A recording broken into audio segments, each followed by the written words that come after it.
Want to hear the behind the scenes of my time at Arthur Findlay College, otherwise known as Hogwarts by so many of us? And if you haven't subscribed yet and you want to, do it. Some of you may have heard of Arthur Findlay College in the UK, but when I was first wondering if I was going crazy, aka recognizing my skills as a medium, I Googled the best place to train as a medium. And up it came in my Google search. In a matter of weeks, I was on a plane to the UK, and I'd love to tell you a little bit about my time there. What I've done is put together a string of my most highlighted moments that I'd love to share. And the first was when I received my first ever spiritual assessment from an amazing tutor there by the name of Anne-Marie Bond. When you're first coming into your gifts, you're like, what is happening? And everywhere you look, their spirit is giving you a sign. And you just need to understand how this all works and what's happening to you. You also want to know, am I doing this right?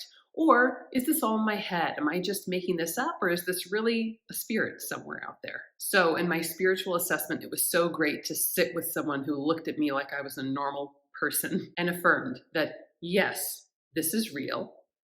No, I'm not crazy, at least not for mediumship reasons. And yes, I have a very real future in it. Those things alone were worth absolutely everything to me. And of course, there was lots of other incredible detail that really blew me away.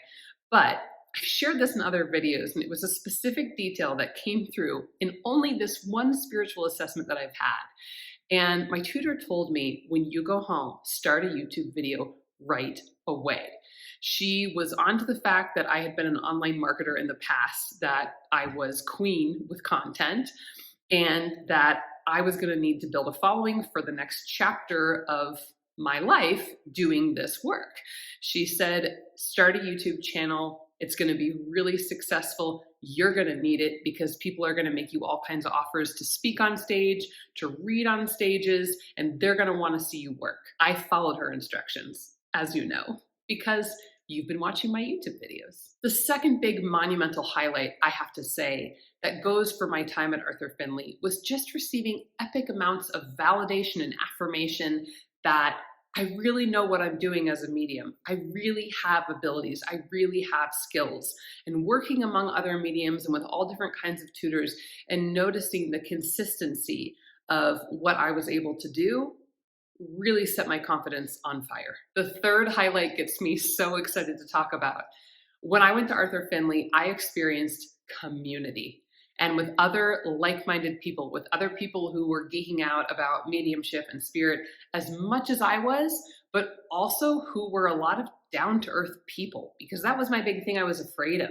Anytime I went to a conference, I just didn't want to be sitting at a table of wackadoodles, to be honest. Every time I've gone to Arthur Findlay, I've either met an amazing friend or I've taken a course with one of my amazing friends that I met there. The second time I went for a class, one of my friends from Switzerland met me. And the third time that I went back, my dear friend from Brooklyn came with me. We had the time of our lives chatting between every session. It felt like we could have stayed up for 24 hours just talking and talking and talking. And you can tell that it's so incredible to have somebody with you on this journey who totally gets it.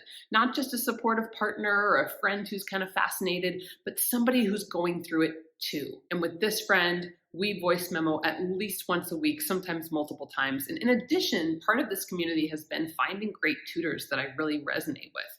Not every teacher is perfect for every person, but I've had great experiences when I go to Arthur Findlay with the teachers. All right, I've got to give a shout out to the shop at Arthur Findlay. So what happens is during the breaks, they open up the gift shop. And I am not a gift shop person. Ask anyone who knows me. I never find myself in a gift shop. I could care less. I can't stand clutter or knickknacks. However, do I buy multiple things when I go to the Arthur Findlay shop? 100%. They have this huge round table and it's covered in crystals. Am I a crystal person? No. Do I have several crystals from Arthur Findlay? Yes. I also bought a set of starfish earrings that I love, and my bestie from Brooklyn has a matching starfish necklace because that's how much we love each other and that's how much we love the shop. Last time, they also have a whole shelf full of spiritual decks. And since I have my own spiritual decks and mediumship development decks, I bought some of those to go ahead and check them out. I also got a card for my daughter, and so many more things. Perhaps one of my favorite behind the scene moments at Arthur Findlay was what I call the night in the bar.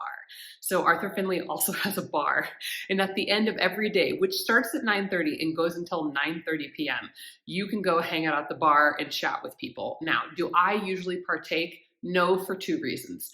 I'm huge about my sleep, and you work so much at Arthur Findlay that my brain was like needing to sleep. So I am the 85-year-old person who goes to bed early, right afterwards, so that I can get the most out of all of my time there.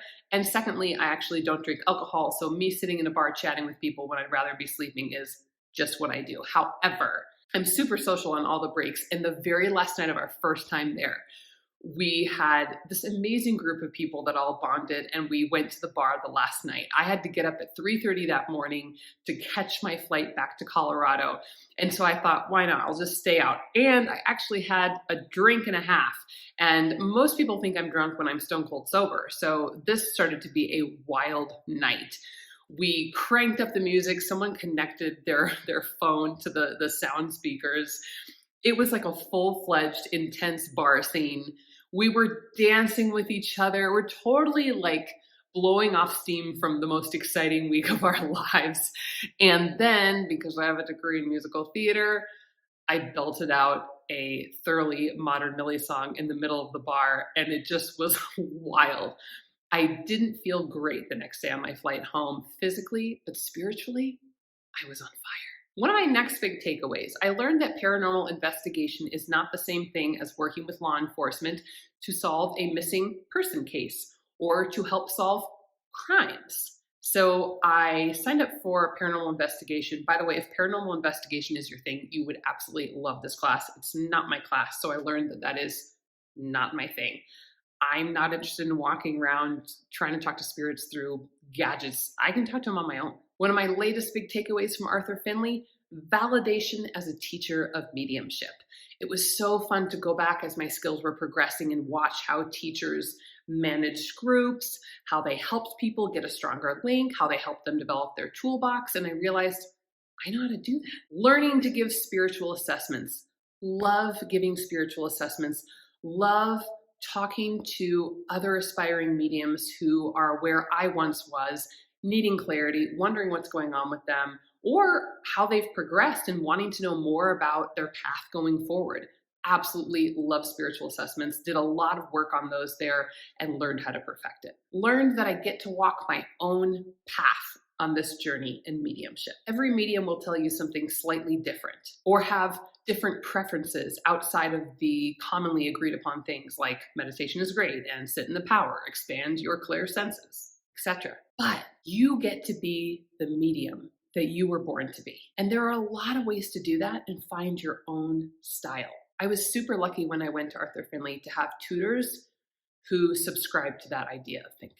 And one of my last favorite behind the scenes memories, coffee breaks with my Brooklyn bestie. So this last time when I went to my class with my Brooklyn bestie, we would go up to my room because mine was the slightly bigger room, and I had a French press. She actually bought a whole package of Oatly and brought it in her suitcase. And we would go up and we would make zero caffeine coffee, and we would sit and just talk about all the exercises we just did. It was a medium geek's most treasured moments. And we do that on most of our breaks. It was an absolute blast. Thanks so much for listening. And in the meantime, if you'd like to strengthen your clairs so you can speak to spirit, you can download my free guide. It's called 3 Easy Exercises to Strengthen Your Clairs and Speak to Spirit. Or you can check out my free training, 3 Essential Practices to Strengthen Your Skills as a Medium. Both links are in the video description below. Check out mediumshipwithmel.com if you'd like to book a private reading, a group reading, or if you'd like to learn right along with me in my development circle. Don't forget to check out this video next. If you like this video, give it a like. If you haven't subscribed yet, do that. Plus, ring the bell. That way you'll be notified the next time I release a new video on all things mediumship.